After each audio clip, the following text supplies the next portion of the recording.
समय की बात है, तारकासुर नाम के एक राक्षस ने धरती को घेर लिया।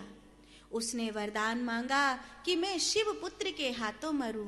चूंकि अब शिव वैरागी है, वो दोबारा विवाह कभी नहीं करेंगे, इसीलिए मेरी मृत्यु नहीं होगी। ऐसा जानकर तारकासुर अमर हो गया और इसने स्वर्ग आदि सब घेर लिए। देवता ऋषि मुनि त्राहिमाम करने लगे। हिमालय राज ने एक बात कही जो हम सबके लिए है। हिमालय राज ने कहा कि माँ को इसलिए मत बुलाओ कि वो आएंगी तो शिव पुत्र का जन्म होगा तो तारकासुर मरेगा। नहीं, इसीलिए माँ को मत बुलाओ।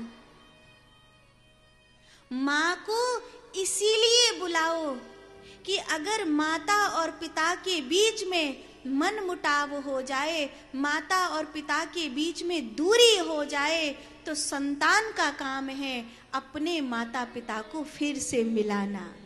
इसीलिए माँ को बुलाओ। समझ गए? जब तुम्हारे मैया बाप झगड़ा करने लगे तो तमाशा मत करना। जब तुम्हारे मैया बाप झगड़ा करने लगे तब अपनी समझदारी से प्रयास करना कि कैसे भी करके तुम्हारे माता पिता के मध्य में जो दूरियां हैं, जो गलतफहमियां हैं, जो सामंजस्य का अभाव हो गया है, वो किसी तरह मिट जाए और तुम्हारे माता पिता फिर से मिल जाए।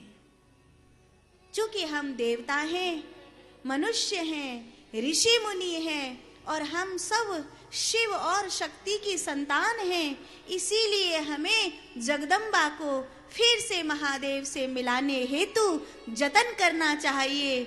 आओ मैया को पुकारें। हिमालय राज ने और मैना रानी ने माता की उपासना करी, बहुत माँ को पुकारा और मैना रानी की गोद में पार्वती जी आई। कहते दक्ष प्रजापति की जो कन्याएं थीं, उन 61 कन्याओं में एक कन्या थी सृष्टि, जिसका विवाह पितरों के साथ हुआ था। सृष्टि के 3 अयोनिज संतान उत्पन्न हुई थी, मैना, सुनैना और कीर्तिदा। एक बार नारायण भगवान ने धर्म सभा का आयोजन किया। उस धर्म सभा में सभी साधु महात्मा आए हुए थे। उसमें बैठी हुई मैना, सुनैना और कीर्तिदा ने ध्यान नहीं दिया और जब उस धर्म सभा में सनत कुमार आने लगे तो उनको प्रणाम नहीं किया। तो सनत कुमारों ने खींच कर कहा, ये धर्म सभा में स्त्रियों को किसने बुला लिया है? अरे यहाँ इन स्त्रियों का काम ही क्या है? नारायण भगवान की भवें टेढ़ी हो गई। चूंकि वह कोई साधारण स्त्री नहीं है, वो दिव्यता से भरी हुई स्त्रियां हैं, अयोनिज हैं वो। इसीलिए सनत कुमारों ने चूंकि उनका अपमान किया था, इसीलिए सनत कुमारों ने ही भगवती तुम्हारे घर आएगी ऐसा वरदान दिया। तो मैना रानी के पार्वती जी हुई, सुनैना रानी के सीता जी हुई और कीर्तिदा के राधा जी हुई।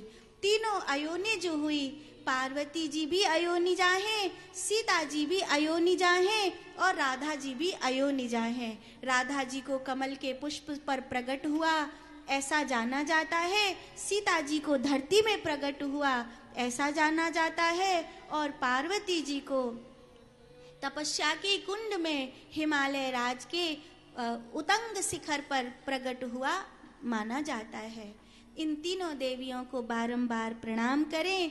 पार्वती जी के आने से बहुत खुशियां हुई, बहुत खुशियां मनी। सब देवता ऋषि मुनि सब आए हैं। पार्वती जी बहुत सुंदर हैं, उनका बचपन बहुत प्यारा है, उनका बालपन बहुत प्यारा है। बड़ी बहन के रूप में उन्हें गंगा मिली है और उन्हें एक भ्राता मिला है और बहुत बहुत प्रेम मिला है। अथाह प्रेम के साथ पार्वती जी धीरे धीरे बड़ी हो रही हैं। नारद जी ने आकर के बताया, सुंदर सहज सुशील सयानी, नाम उमा अंबिका भवानी, सब लक्षण संपन्न कुमारी, हो हई संतत पियहि प्यारी। सब कुछ अच्छा अच्छा बताया, लेकिन जोगी जटिल अकाम मन नगन अमंगल भेष, अस स्वामी यह कह मिलई परी हस्त असरेख। उसके हाथ में जो रेखा पड़ी है वो कहती है कि उसे ऐसा पति मिलेगा। ये सुनकर पार्वती जी बहुत राजी हुई कि गुरु ने कहा है मतलब शिव मिलेंगे। गुरु की वाणी कभी झूठी नहीं हो सकती। दुनिया में किसी की भी वाणी झूठी हो जाए पर गुरु की वाणी कभी झूठी नहीं हो सकती। पार्वती जी तो खुश हो गईं, तपस्या के लिए तैयारी करने लगी।